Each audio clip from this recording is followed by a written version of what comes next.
नमस्कार, good morning, सुप्रभात। मैं विकास कुमार कुशवाहा आप सभी को अपने यूट्यूब चैनल में बहुत बहुत स्वागत करता हूं।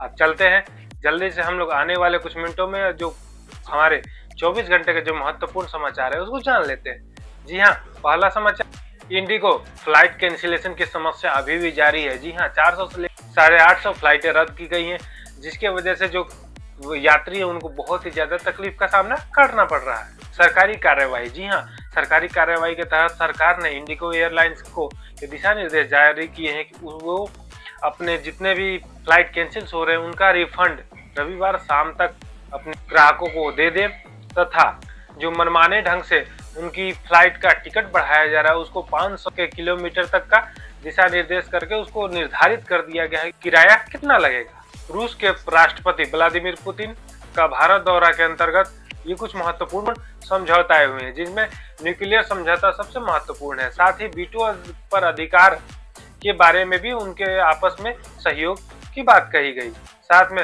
व्लादिमीर पुतिन ने चीन और अमेरिका पर भी अपनी बात को रखा। संविधान में संवैधानिक संशोधन की मांग की जा रही है। जी हाँ, एक गैर सरकारी विधेयक द्वारा बीजेपी के एक नेता के द्वारा जो 42वां संविधान संशोधन के तहत संविधान में सेकुलर तथा सोशलिस्ट शब्द को जोड़ा गया था, उसको हटाने के लिए बिल पेश किया गया है। कर्मचारियों के आगे सहयोग के लिए राइट टू डिस्कनेक्ट एक्ट पारित करने के लिए लोकसभा में बिल पास किया गया, जिसके द्वारा कर्मचारी अपने वर्किंग आवर यानी जितना देर कार्य कर रहे हैं उसके बाद वो चाहे तो अपने बॉस का जो फोन आता है उसको नहीं रिसीव कर सकते। यही है राइट टू डिस्कनेक्ट, जो कर्मचारियों के आगे भविष्य में फायदे के बारे में सोचकर ऐसा किया जा रहा है। टेक्नोलॉजी और यूटिलिटी, वर्तमान समय में डीप फेक जो बहुत ज्यादा परेशानी का कारण पड़ चुका है, जिसके तहत किसी भी व्यक्ति का चेहरा किसी अन्य चीज पे लगाकर और उसको बहुत गंदी तरीके से पेश किया जा रहा है। इस बात को रोकने के लिए लोकसभा में रेगुलेशन बिल को पेश किया गया है। एलोन मस्क की कंपनी, जिसके तहत हमने कल आपको बताया था, उन पे यूरोपियन यूनियन द्वारा